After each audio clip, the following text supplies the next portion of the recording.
L'international, c'est une giga opportunité. Les gens sont bien plus claqués à l'international dans beaucoup de niches que ce qu'ils ne peuvent l'être sur le marché francophone. Attaquer certains pays aujourd'hui, c'est comme faire du SEO en France il y a 7 ans. L'erreur que font 90% des gens aujourd'hui, c'est de traduire directement son site internet avec l'IA sans trop réfléchir, d'activer directement le hreflang et d'espérer que ça rank. Spoiler, ça ne rankera absolument jamais. Donc la méthode qui fonctionne concrètement, c'est de j'ai lancé à l'étranger 50 sites avec Claude Code et on voit que c'est un projet qui, en l'occurrence, m'a généré 11 leads depuis la création, donc depuis un mois. L'IA ne remplace pas le SEO, elle permet d'exécuter une stratégie SEO internationale à grande échelle. Je m'appelle Arthur Villecourt, je suis l'un des 3 cofondateurs et co-animateurs du Wizards Podcast donc ça fait maintenant plus de 3 ans qu'on a monté le podcast. On fait un peu plus de 35 000 écoutes mensuelles. On organise un événement à Lyon tous les ans qui s'appelle le Wizards Event. On a une formule d'accompagnement avec une communauté qui s'appelle la Wizards Academy. Et on a cofondé récemment l'outil Wisewend, qui est un rédacteur IA performant et qui s'adapte automatiquement à la SERP et à l'intention de recherche. On aura l'occasion d'en parler, même si vous inquiétez pas, on va pas faire que de parler de Wisewend aujourd'hui. Je vais essayer de vous donner pas mal de tips concrètes et je finirai même par un case study très spécifique que j'ai implémenté à l'international, non pas uniquement pour cette conf, mais en tout cas, c'est la première fois que j'en parle, donc on aura l'occasion d'en parler sur la fin. Pour information, Franck et Anthony, donc mes 2 associés sur le Wizards Podcast, eux, ils lancent des dizaines de sites à l'international tous les jours et sur le marché international. Donc, ils ont participé activement à la construction de cette conférence, particulièrement Franck, qui m'a filé pas mal de tips. La réalité, c'est que concrètement, eux, ils sont plus sur le terrain que moi. J'ai aussi beaucoup puisé dans leurs infos, dans leurs tips pour pouvoir construire une conf qui est intéressante, pertinente et basée sur des choses concrètes qu'ils rencontrent au jour le jour au sein des résultats de recherche. Donc, le SEO en France, vous le savez encore plus si vous écoutez le podcast, ça devient concurrentiel, très concurrentiel. Je pense qu'on a la chance, grâce notamment à des webinaires comme celui qu'organise Linkavista aujourd'hui, mais beaucoup d'autres, d'avoir un très très bon niveau en SEO en francophonie. On l'a vu avec Cladix juste avant, mais globalement, on a des très bons SEO. On a une communauté qui est méga solide en SEO, il faut le savoir. Et donc, par conséquent, les SERP sont plus saturés qu'ailleurs, la concurrence se professionnalise, les coûts d'acquisition sont plus élevés, les ROI, donc le retour sur investissement, il est globalement plus long aussi en SEO, mais ça laisse une opportunité qui est complètement sous-exploitée aujourd'hui, même si de moins en moins, notamment avec l'arrivée fracassante de l'IA et d'outils comme Claude Code.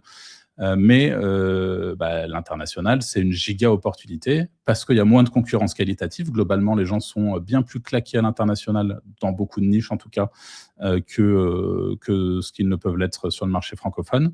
Beaucoup de contenus sont mal traduits, les algorithmes sont parfois moins exigeants et ça donne une opportunité énorme pour tous ceux qui structurent correctement leur passage à l'international. Donc vraiment, c'est important. Et d'ailleurs, Franck et Anto le disent régulièrement dans le podcast, mais aujourd'hui, le gros de leurs revenus en affiliation au sein des SERP, je précise, pour toute la partie SEO, ils se trouvent clairement à l'étranger et plus du tout en France, comme ça a été le cas pendant des années. Et en grande partie, encore une fois, parce qu'aujourd'hui, l'IA fait sauter pas mal de barrières sur ce plan-là. Attaquer certains pays aujourd'hui, c'est comme faire du SEO en France il y a 7 ans. Alors ça, c'est une phrase que vous avez peut-être déjà entendue avant, mais c'est une réalité. On a vraiment cette sensation que dans d'autres géos, le moteur de recherche a un vrai retard par rapport à ce qu'on peut voir dans d'autres régions du monde. Donc en fait, en allant taper avec des méthodes un petit peu avancées certaines géos dans le monde, vous allez vous régaler parce que ça va être beaucoup, beaucoup, beaucoup plus facile que ce que vous pouvez vivre et subir sur les SERP francophones.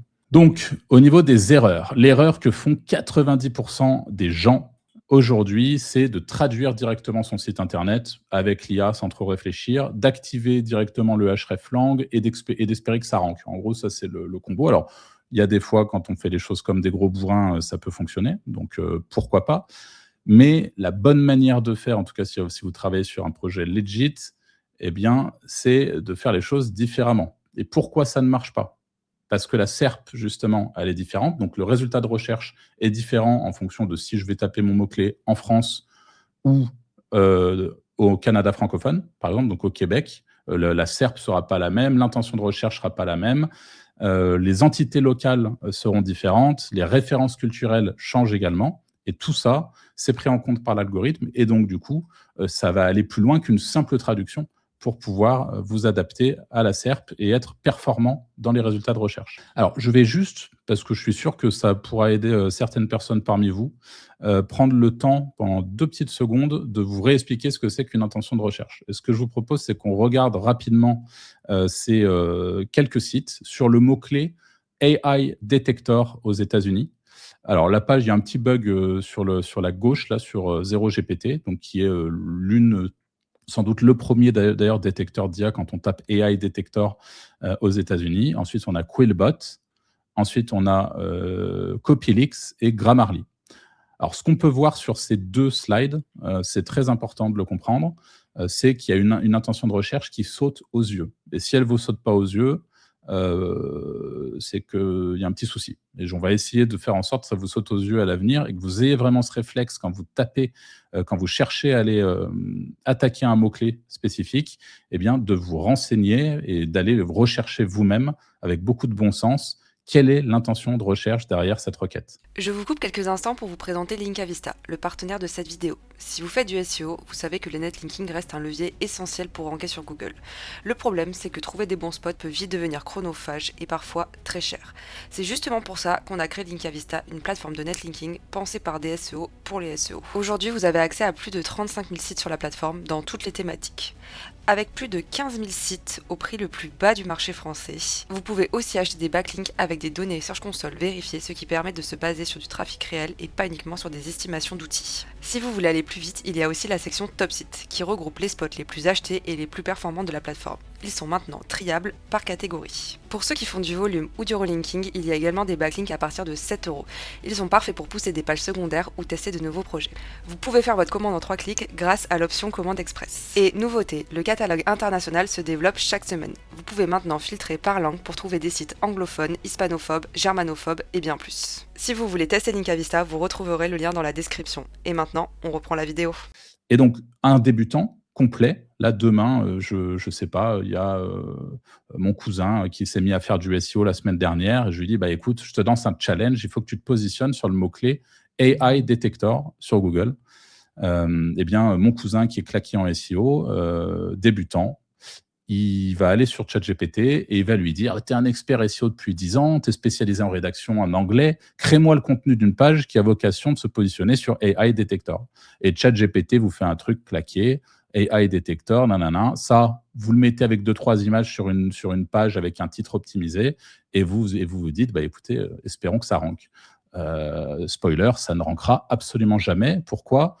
Parce que l'intention de recherche sur ce mot-clé très spécifique, c'est d'avoir un détecteur d'IA fonctionnel, alors fonctionnel entre guillemets, parce que je ne suis pas sûr que ça détecte très correctement l'IA pour le coup, mais en tout cas qu'on ait la sensation de mettre un texte, de cliquer sur un bouton, que ça charge et que ça rende un résultat in fine. Ça, c'est l'intention de recherche. Les gens, quand ils cherchent détecteur d'IA, ils cherchent un détecteur IA gratuit et qu'ils puissent utiliser tout de suite. Voilà. Là, on est sur l'intention de recherche sur cette requête. Si vous attaquez cette requête sans ça, vous ne pouvez même pas espérer atteindre... Bon, je ne vais pas trop m'avancer là-dessus, mais en tout cas, le top 10, ça risque d'être très, très compliqué, sauf cas spécifique où Google se met à tester une autre intention, ce qui peut arriver aussi. Mais là, en l'occurrence, c'est vraiment le cas et c'est important de comprendre à quel point cette intention de recherche est primordiale quand vous souhaitez vous positionner, que ce soit en francophonie, mais du coup aussi sur les contenus internationaux que vous allez pouvoir créer. Donc, la méthode qui fonctionne concrètement, eh bien, c'est de scraper la SERP locale. Donc, en fonction du pays que vous ciblez, vous allez devoir toujours analyser à l'intérieur du pays que vous ciblez l'intention de recherche, les 10 premiers résultats, idéalement, au moins le premier résultat ou les 3 premiers, la structure des H2, donc les titres de la page, les entités citées et les acteurs locaux. Moi, c'est ce que je vais aimer aller identifier. Premier tip, ce que je vous donne, et en réalité, c'est Franck qui vous le donne, parce que je voulais vous donner un autre outil dont j'ai oublié le nom, mais peu importe, parce que celui-là est très cool.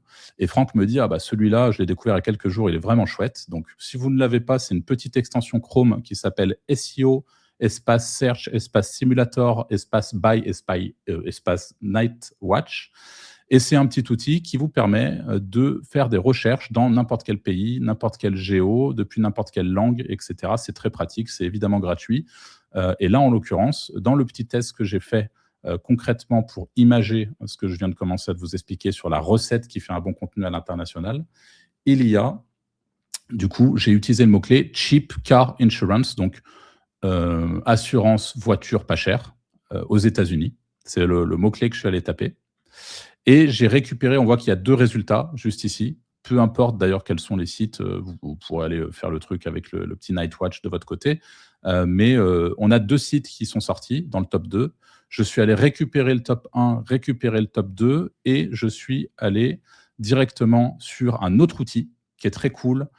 Cette fois-ci, en plus, j'en ai entendu parler il y a peu de temps par un SEO qui s'appelle Charles Float et je crois qu'il y a un pote de Léo, si je ne m'abuse, et qui a du coup parlé d'un outil de Google directement qui s'appelle cloud.google.com/natural-language et qui vous permet d'accéder à une petite API. Donc ça, tout ça, c'est pour pouvoir le faire et faire le test manuellement, qui vous permet de rentrer le contenu de votre page et qui va de manière automatique récupérer le contenu tel que Google le voit avec par exemple, là, on a auto, c'est un consumer good.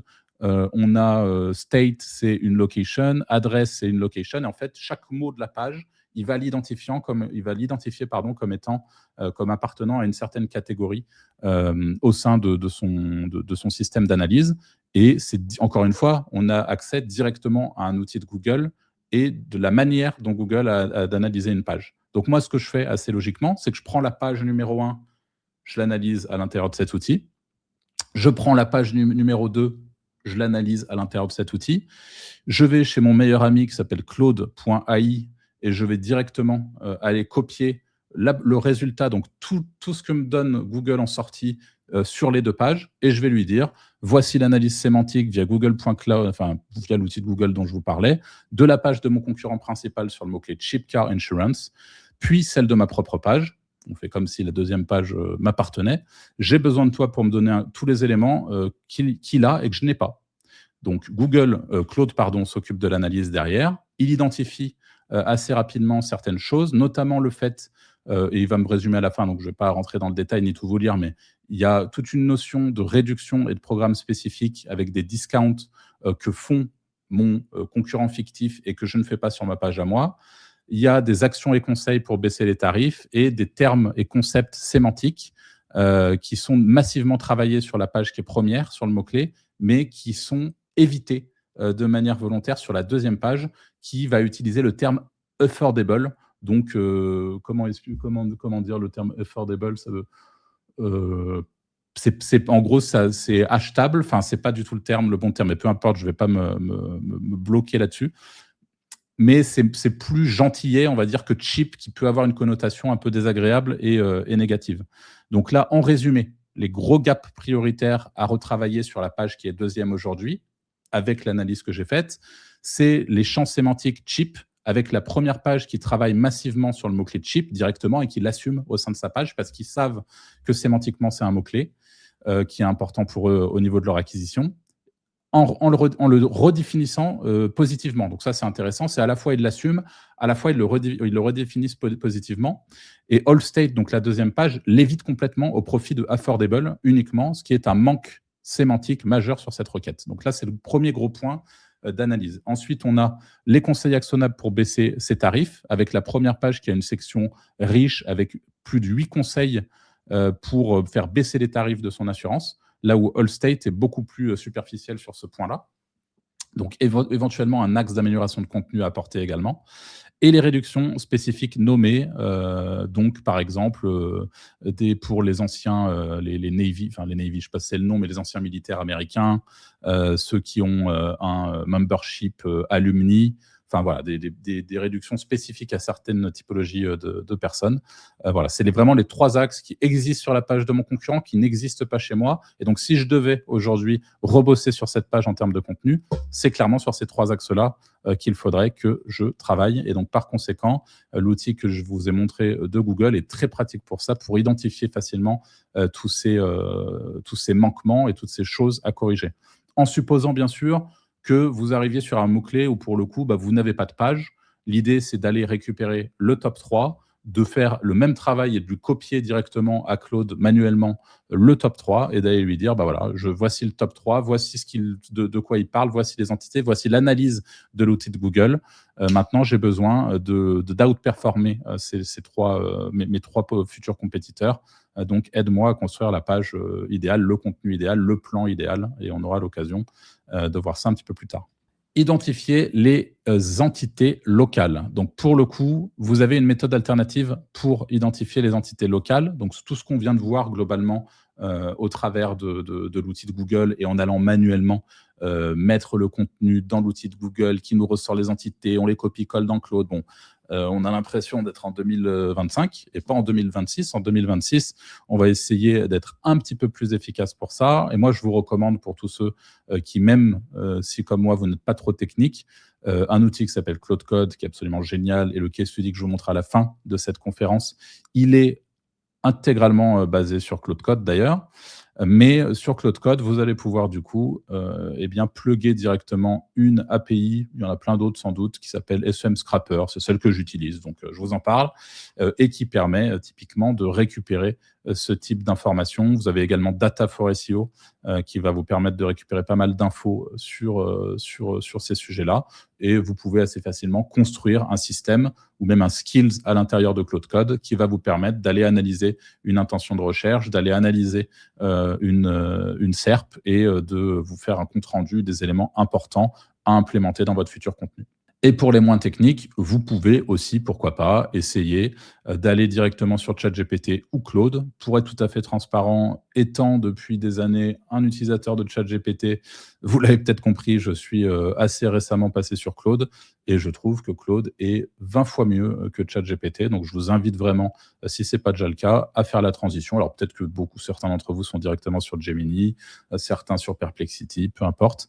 Moi, pour le coup, je suis sur Claude. Donc, je vous ai mis ces deux exemples, mais j'imagine que n'importe quel LLM peut faire ce job-là et aller lui demander directement de vous faire une extraction des entités présentes, des différences culturelles, la structure optimisée, une analyse de la SERP, etc., pour récupérer un maximum de data avant d'envoyer le brief de votre contenu.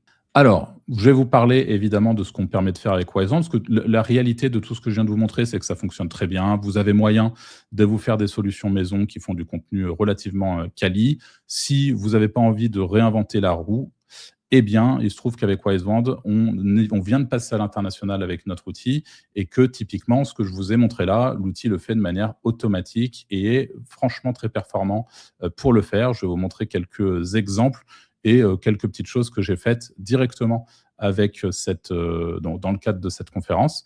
Donc, Wisewand, ça va vous permettre d'analyser une SERP locale directement, d'intégrer du coup les fameuses entités, d'adapter la structure en fonction du pays, d'avoir des optimisations SEO qui sont natives à notre outil et de publier automatiquement sur WordPress, mais pas que, puisqu'aujourd'hui, vous avez un système de webhook, vous pouvez globalement tout faire. On a même un MCP depuis peu. Donc, au niveau de la petite démo, l'idée sur Wisewand, c'est qu'on va aller sélectionner son mot-clé. Donc, on a, juste après, je vous montrerai les résultats des contenus en sortie. Donc, le choix du mot-clé avec, par exemple, là, sur le marché espagnol, donc vraiment le marché espagnol, j'ai fait un contenu qui s'appelle Mejores VPN 2026. Je ne parle pas espagnol. Avec la sélection du pays juste là, mais ça pourrait être, comme on le voit ici, Espagnol-Colombie, et là, en l'occurrence, on a pris Espagnol-Espagne au niveau de la sélection du pays. Et en fonction de la sélection, eh bien, Wisewand va aller récupérer la data directement sur la SERP concernée. Donc, c'est ça qui est plutôt pratique. On a une analyse approfondie de la SERP et la génération de l'article qui suit. L'avantage de Wisewand, c'est que vous avez la possibilité d'à peu près tout moduler si vous le souhaitez, si vous ne voulez pas laisser l'outil en automatique. Vous avez une réponse à l'intention de recherche qui, là, en l'occurrence, est définie dans la langue espagnole puisqu'on travaille en espagnol, avec tout un système d'informations supplémentaires. Et vous pouvez rajouter directement des informations à éviter. Si, par exemple, vous travaillez pour un client qui bosse sur une marque très spécifique, dire ne parle jamais de la marque du concurrent parce que la marque dont on parle, c'est celle-ci. Et vous pouvez l'incrémenter assez facilement directement au sein de l'outil. On a depuis relativement peu aussi tout un système de plans custom où vous pouvez vraiment jouer avec vos plans et faire tout ce que vous avez à faire pour changer le H1, le H2, le H3. Et tout est fait automatiquement avec un plan qui est optimisé de base, mais vous pouvez tout à fait moduler les plans. Vous avez la possibilité également de moduler tout le contenu avec des encarts en bref, des listes à puces, des mots en gras, une nouvelle mise en forme enrichie que je vous montre juste après, qui est vraiment très stylée et qui change la donne. Des photos, est-ce que vous voulez des infographies? Est-ce que vous voulez des photos réalistes? Est-ce que vous voulez un ajout de chaîne YouTube, une image de couverture ou pas? Voilà, vous pouvez vraiment tout choisir. Et en sortie, vous avez votre contenu. Là, on est du coup sur Wiseband directement et je vais aller vous montrer, puisque j'étais en train de vous montrer, je crois qu'on a parlé des VPN. Donc l'article sur les VPN, comme je vous l'ai dit, on peut retourner dans le brief juste ici. On voit tout le brief, on voit le plan que je peux modifier à ma guise, toutes les différentes options de publication et la publication, si je veux qu'elle se publie sur un WordPress ou pas. Et donc juste ici, on a le contenu il est allé chercher du coup directement une vidéo parce que je lui ai dit de le faire, donc des meilleurs VPN 2026. On a un petit croquis, alors c'est pas un croquis, c'est on va dire un schéma, avec tout ce qui est l'implémentation d'un petit encart en bref qui est efficace et aujourd'hui qui est vraiment un standard au niveau de l'écriture en entonnoir inversé pour avoir les informations importantes qui se retrouvent tout en haut de l'article. Et quand on descend, eh ben, on a des petites implémentations, on a des images. Alors peut-être que, oui, si j'avais activé les images pour celle-ci, donc une première image pour celle-ci, on voit qu'à chaque fois, là, on parle de Proton VPN. Enfin, il allait me faire un long article qui fait 2781 mots, qui se base directement sur la SERP espagnole, sur les entités nommées sur la SERP espagnole, sur cette requête très précisément, et qui, en théorie, sera un article qui, sans doute, mériterait, comme n'importe quel article IA de n'importe quel outil, une relecture pour s'assurer qu'il n'y ait pas de bêtises. On voit qu'on a les tableaux qui sont implémentés et tout ça s'intègre parfaitement avec le titre qui est juste ici, la métadescription, enfin tout ce qu'on veut.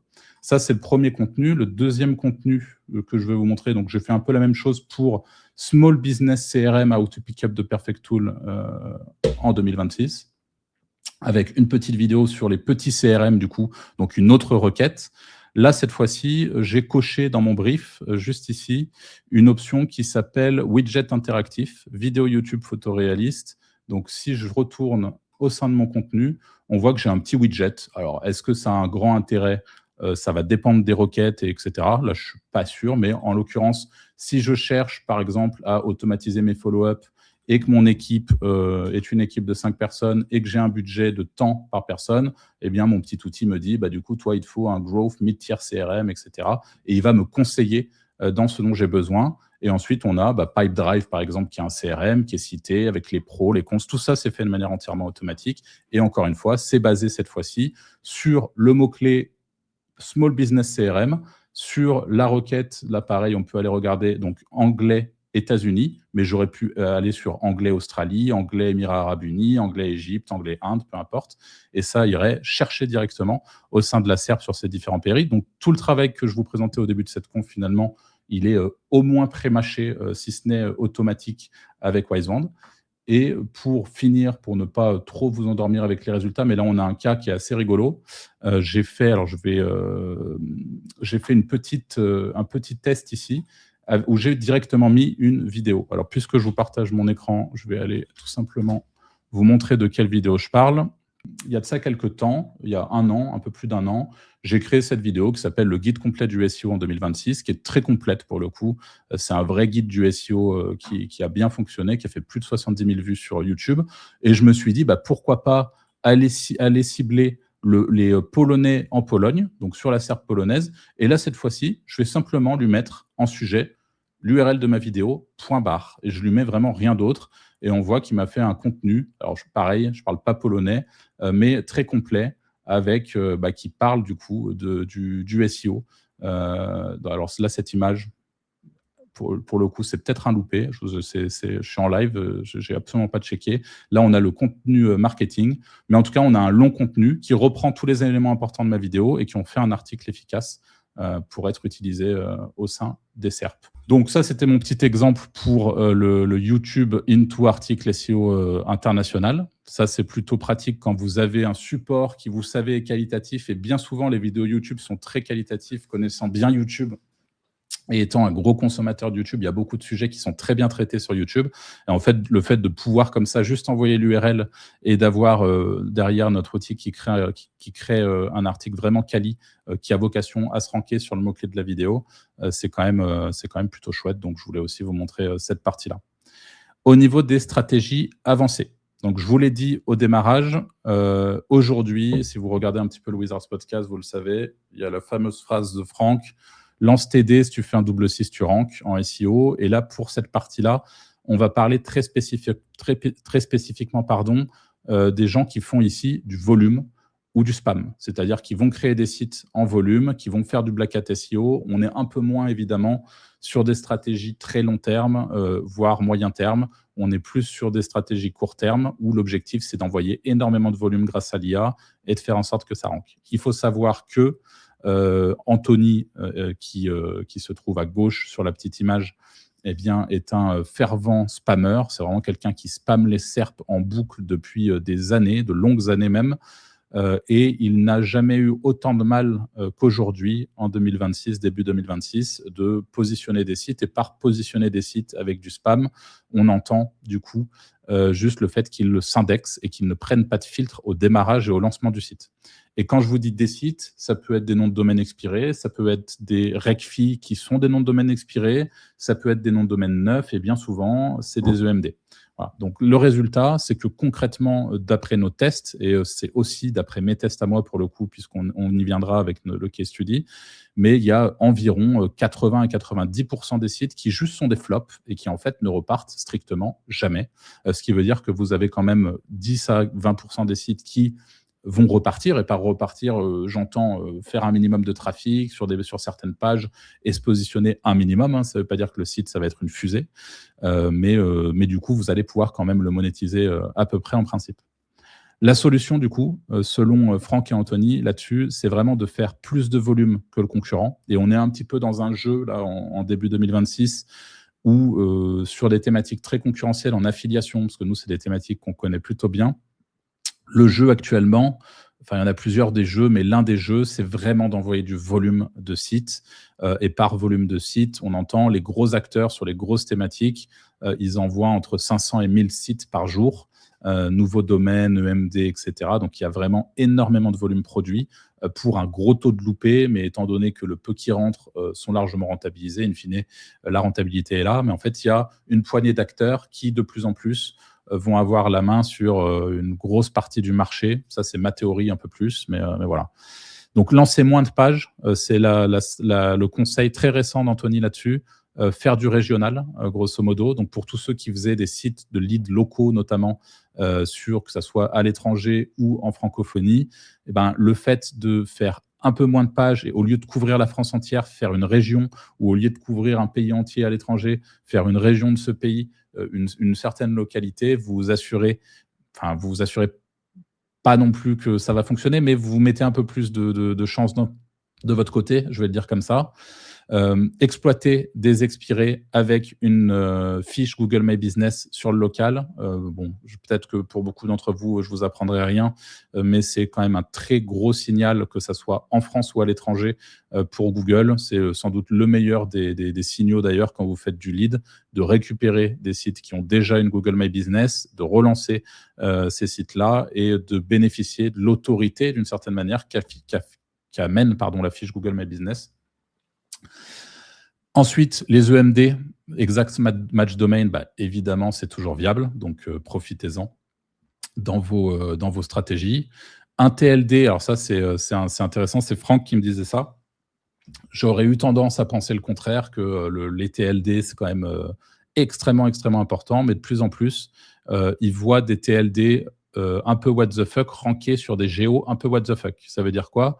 Ça veut dire que typiquement, un TLD.de peut tout à fait ranker en Grèce, avec par exemple arthur.de/gr, et vous avez un site qui en fait rank en Grèce, alors que le TLD de ce site est pas, en théorie, pas censé ranker en Grèce. Mais ça existe, donc ne vous freinez pas si vous souhaitez partir à l'étranger. C'est pas votre TLD a priori qui devrait être un frein de ce côté-là. Et Par conséquent, l'espèce de conclusion qu'on peut faire sur ce constat de la difficulté un petit peu croissante de l'indexation des sites au sein des SERP sur ce type de méthode en volume et en spam, eh bien, c'est que tant qu'à faire, autant être des bourrins. Donc, tant qu'à faire, autant, si vous avez de la rentabilité, bien sûr, envoyez beaucoup de sites.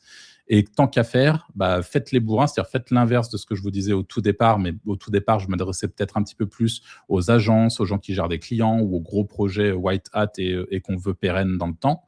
Là, pour le coup, quand vous êtes sur des projets de spam, soyez des bourrins, mettez vos hreflang direct, partez en multilangue direct. De toute façon, vous avez une grosse partie des sites qui partiront pas. Donc, tant qu'à faire, pour ceux qui partent, au moins, vous avez le potentiel de partir sur plusieurs géos d'un coup. C'est un peu la conclusion faite a priori par Franck et Anthony ces dernières semaines, en sachant que les choses bougent extrêmement vite et que ce que je vous dis aujourd'hui, c'était peut-être pas le cas il y a 2 semaines, et ce que je vous dis aujourd'hui, ça sera peut-être pas le cas dans 2 semaines non plus. Et je pense notamment à lancer moins de pages, faire du régional. C'est bien la première fois en 10 ans que j'entends Anto dire un truc pareil, et pourtant il le dit. Donc c'est que il doit vraiment galérer à faire rentrer ses sites sur de l'international. Et donc par conséquent, ça peut être intéressant de localiser un petit peu plus ces requêtes. Voilà pour cette partie-là. Et la dernière chose, peut-être, c'est important que j'explique pour ceux qui se demandent mais comment ça se fait que en ce moment ça soit plus compliqué.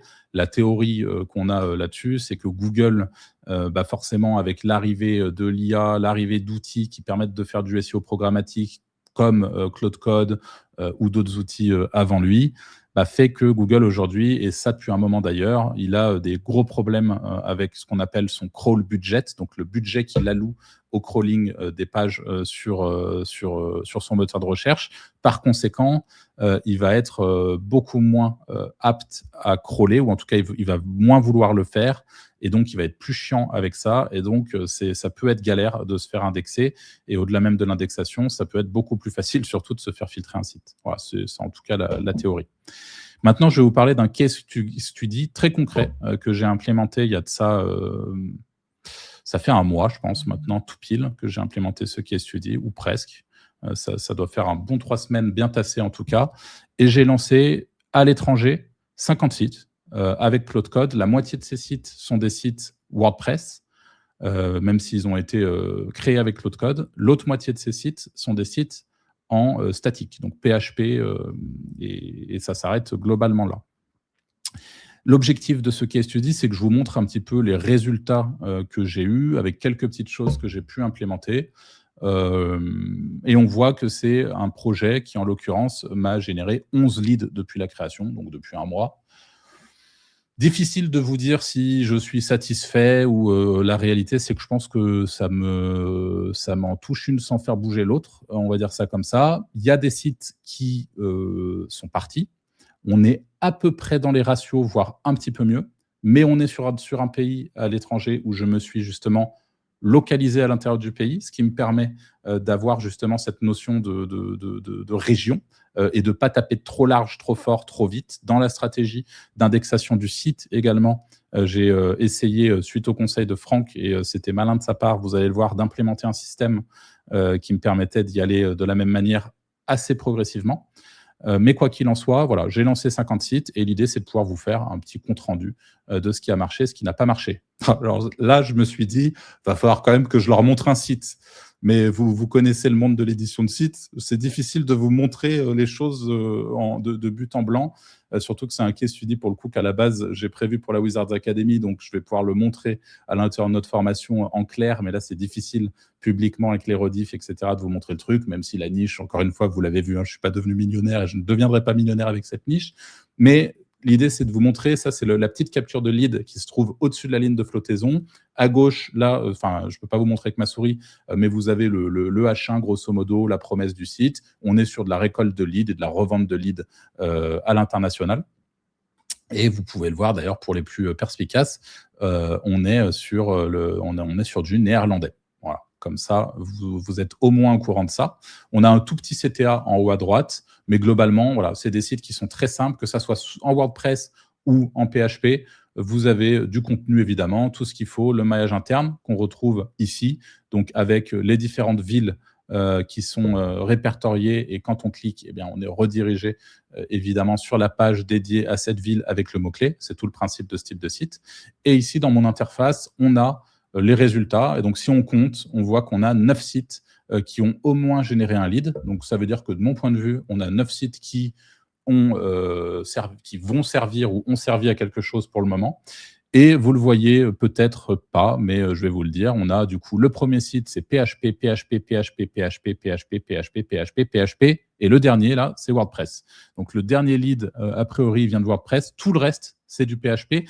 Donc le premier constat que je fais, et ça, c'était un constat. Alors moi, je le fais de mon côté, mais si vous faites le test de votre côté, vous aurez peut-être un résultat complètement différent. Mais c'est qu'a priori, même si dans le podcast, pour ceux qui suivent encore une fois, on a Anto qui nous a dit à de nombreuses reprises « Ah bah ouais, mais les sites statiques, ça s'indexe vachement mieux. » Et puis en fait, 3 mois après, « Ah bah là, en ce moment, les WordPress, ça s'indexe vachement mieux. » Bon, bah là, a priori, sur en tout cas le batch de sites que j'ai lancé, c'est les PHP qui ont mieux fonctionné que les WordPress, alors que je m'attendais a priori à l'inverse. Ça n'a pas été nécessairement le cas. Juste ici, on a toute la partie monitoring de mon indexation. Et ce qu'on peut voir globalement, et ce qui est intéressant, c'est que sur toutes les pages qui ont été lancées, donc les 13 000 pages présentes dans les sitemaps, on a 57% des pages qui sont aujourd'hui indexées, en sachant, information importante, que 100% des pages ont été indexées grâce à Ralphie Index, donc grâce à un indexeur payant. L'avantage, c'est que ça coûte pas très cher. Le désavantage, et c'est pour ça que je vous mets éviter Ralphie Index à tout prix, c'est que depuis peu, il y a eu des échos là sur Ralphie Index, comme quoi ça pénalisait les sites d'une certaine manière. Enfin bref, c'est vraiment bad move en ce moment d'indexer avec Ralphie Index. Donc peut-être aussi que le fait d'avoir indexé mes sites avec Ralphie, ça les a pas aidés à performer. Ça va être difficile de vous le dire pour être transparent avec vous. Mais au moins, comme ça, vous avez de la visibilité sur 13 000 pages, 50 sites différents. À terme, en poussant l'indexation, on a 57% des pages qui s'indexent, ce qui fait qu'on en a quand même un paquet qui ne s'indexe pas. Et donc, par conséquent, c'est bien souvent des sites qui sont aux oubliettes de Google, en tout cas, et qui sont complètement filtrés. La petite astuce que je vous invite à faire pour le coup, alors avec un autre indexeur que Ralphie Index, vous l'avez compris, mais si vous travaillez avec des grosses volumétries de pages et que vous travaillez avec de l'indexation, ça peut être intéressant. Je ne vous dis pas que c'est nécessairement quelque chose qui va fonctionner et qui va être game breaker, mais en tout cas, si je devais le refaire demain, je le referais 100% comme ça, d'implémenter ce qu'on appelle du drip feed. Et là, en l'occurrence, moi, mes sites faisaient à peu près 310 pages par site.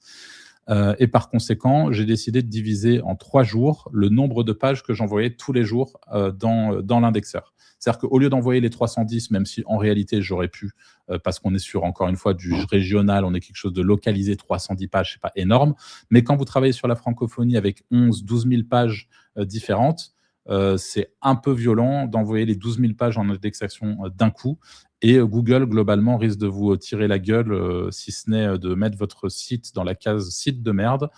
Donc, par conséquent, je vous invite vraiment à réfléchir avec cette logique de drip feed qui consiste à envoyer une partie de vos pages en indexation un jour, le lendemain, une autre partie, et d'y aller comme ça progressivement. Et d'ailleurs, je vous dis le lendemain, ça peut être la semaine d'après, et d'y aller progressivement. Et vous avez évidemment une autre alternative qui est de ne rien envoyer en indexation, mais si vous avez bien fait les choses et que Google, a priori, ne fait pas trop la tronche à votre site, eh ben, vous avez un site qui, globalement, sur du local, est quand même censé s'indexer sans trop de problèmes. Voilà. Donc, c'est aussi, vous pouvez la jouer comme ça et juste attendre que votre site s'indexe.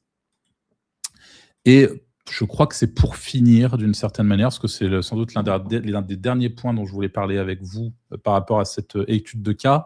La dernière chose que j'ai fait, c'est que j'ai divisé mon projet en clusters, et donc j'ai fait du netlinking. Alors ça aussi, ça peut être intéressant, mais je pense que c'est surtout intéressant quand on est un mec comme Cladix, avec des milliers, voire des dizaines et dizaines de milliers de sites internet, de fonctionner avec des clusters qui, du coup, seront assez imposants, pour éviter de relier l'intégralité des sites entre eux et donc de se faire shooter potentiellement par Google qui détecte les 50 sites comme étant issus de la même grappe, du même truc. Là, ce que j'ai fait, c'est que j'ai clusterisé et je me suis fait un petit système avec Cloud Code qui va linker en automatique sans trop que ce soit grillé en le faisant directement entre les sites de mon batch de sites des 50 sites que j'ai lancés, mais sans forcément exposer la totalité des sites. Donc, j'ai fait tout un système de linking comme ça. Je me suis dit, je vais quand même vous en parler. Par rapport aux images, je me suis fait un petit système également pour les images sur Cloud Code qui me permet de générer 250 images par projet que je lance sur une géo comme ça.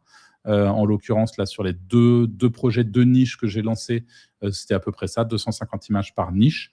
Et derrière, je me suis fait tout un système où, en fonction du site internet, ça va récupérer une image. Je génère du coup un batch d'images par thématique. Je rotate les images par site, par ville. Donc ça, de manière, en fonction des sites, des machins, il y a tout qui rotate, mais c'est globalement les mêmes images partout. Par contre, à chaque fois que j'utilise une image, je modifie les exifs de chaque image, appareil photo, téléphone, pour faire croire que l'image a été prise avec un téléphone, un appareil photo spécifique. Et surtout, petit test que j'ai fait aussi de ce côté-là, j'ai changé aussi la localisation de l'image. Donc, vous savez, dans les exifs, vous pouvez implémenter, et c'est notamment grâce à Stéphane Madaleno que j'avais connu cette astuce-là, implémenter la localisation dans une commune. Donc là, vu que je fais du local, à chaque fois qu'il y a une image sur ma page sur une ville locale, je fais croire que l'image a été prise par un appareil photo, un iPhone ou je sais pas quoi, dans une localisation qui se trouve à proximité de la commune. Et optimisation automatique des alt, compression et passage en WebP pour les performances. Globalement, c'est ce que je fais là-dessus, même si j'ai vu là récemment sur Twitter un post assez intéressant de Fabien, je crois, qui parlait d'un case study qui avait été fait et que globalement, faire tout ça et se faire chier avec les images, c'était surtout intéressant pour Google Images, logique, mais que c'est pas nécessairement ça qui allait avoir un impact faramineux sur votre ranking. Mais voilà, j'ai tenté le coup. Comme je vous l'ai dit, c'est pas pour autant que ça m'a rendu millionnaire, malheureusement, mais je trouvais ça intéressant de vous montrer un peu la logique derrière cette génération d'images. Donc, pour résumer, le SEO international, c'est plus une question de langue, surtout à l'ère de l'IA, c'est une question d'industrialisation et d'être en capacité de faire ce que je vous ai montré initialement, mais de le faire le plus vite possible si vous travaillez sur une grosse volumétrie de pages, ou encore pire, entre guillemets, si vous travaillez en faisant du spam ou vraiment du gros volume. L'IA ne remplace pas le SEO, elle permet d'exécuter une stratégie SEO internationale à grande échelle. Pour information, en ce moment, on est en train justement de lancer Wisewand à l'international. Et donc, pour l'occasion, vous avez moins 25%, ce qui est l'une des plus grosses promotions qu'on ait faites depuis que Wisewand existe, en sachant que Wisewand a 1 an aujourd'hui. C'est l'anniversaire de Wisewand, sachez-le. Vous avez 25% sur les abonnements avec Wisewand Abo, donc le code promo. Et vous avez 15% sur les packs de crédit avec Wisewand Pack. Et dernière info, là-dessus, les crédits chez Wisewand n'expirent jamais. Un crédit que vous achetez aujourd'hui, vous le gardez, il n'expire pas, il ne disparaît pas ou je ne sais quoi. Il reste en stock. Donc voilà, si vous voulez faire du stock justement, c'est le moment. Ça fait plaisir à entendre, Arthur. Merci beaucoup pour toutes ces infos. Et je pense notamment, là, j'en ai une petite question. Le seul netlinking que tu as mis neuf, c'est ton netlinking intersite, pas d'autres backlinks. Est-ce que tu as fait d'autres backlinks sur ce use case, Arthur, ou tu as juste Non, spammé ? pas du tout d'autres backlinks. Je trouve que c'est un peu dommage de... Moi, je pars du principe, tu vois, si demain, par exemple, j'ai vraiment un site qui pète, j'irai sur Linkavista acheter quelques RD, c'est sûr. Parce que le site pète, parce que ça fait des sous, mais je ne mets jamais rien. Enfin, en fait, je dépense pas de thunes si jamais j'ai pas déjà des signaux importants qui me font dire ouais, là il se passe quelque chose, go. Là, en l'occurrence, c'est vraiment du spam. Et du spam, en fait, à part si tu as ton propre réseau, je pense à des mecs comme Fredix, qui, je crois, met du netlinking sur ses spams parce qu'il netlink au travers de son PBN. Moi, en tout cas, je me fais vraiment pas chier avec ça. Le netlinking, quand il est gratuit, on ne va pas s'en priver, évidemment, mais quand il est payant, on l'utilise avec plus de précaution. Exact. Alors, on a une autre question de la part de Nicolas Maillard qui demande quelle est l'IA utilisée pour les images ? Pas de marquage IA invisible. C'est une bonne question, Nicolas. Je ne sais pas, pour être franc, si les images sont marquées ou pas. Je pense qu'aujourd'hui, c'est un peu comme tout, c'est un peu comme les gens qui cherchent à savoir si un contenu a été rédigé par l'IA, pas par l'IA. Je pense que globalement, les algos s'en foutent un peu. Peut-être que ça changera, peut-être que je dis une bêtise aussi, mais en tout cas, c'est mon point de vue, c'est ma take là-dessus. Et que tant que l'image apporte un intérêt d'une certaine manière pour le visiteur, ce qu'on essaie notamment de faire beaucoup sur Wiseband, au travers que ce soit les graphiques ou les images qui vont arriver dans le texte, il faut toujours qu'elles aient un minimum d'intérêt. Je pense que c'est vraiment pas gênant pour les algos. Et pour te répondre, il me semble que c'est Banana. Il me semble que c'est Banana pour les... Ouais. Le plus solide de tous, le plus solide de tous. Ouais. On a eu un débat houleux aussi pendant ta conférence que tu ne voyais probablement pas à propos de la question du CMS parce que tu avais plus de PHP que de WordPress avec la grande question de voilà, est-ce que WordPress indexe mieux, indexe moins bien, etc. Je pense que là, pour le coup, le débat qui était orienté, il n'était pas forcément orienté par des éditeurs qui sont dans une logique de spam. Et je le comprends très bien. Ouais, je le comprends très bien parce que c'est vrai que moi, quand j'ai des... Je pense que le CMS n'a pas vraiment de signaux soft quand tu es dans une logique long terme avec beaucoup plus de signaux qui vont venir rentrer. Mais quand tu es dans une logique de spam, je sais que j'ai beaucoup d'amis aussi qui le sont et qui me disent aussi exactement comme Anto, hein, une semaine WordPress s'indexe mieux, la semaine d'après, bah non, en fait, maintenant, c'est les sites générés à la volée avec du Cloud Code.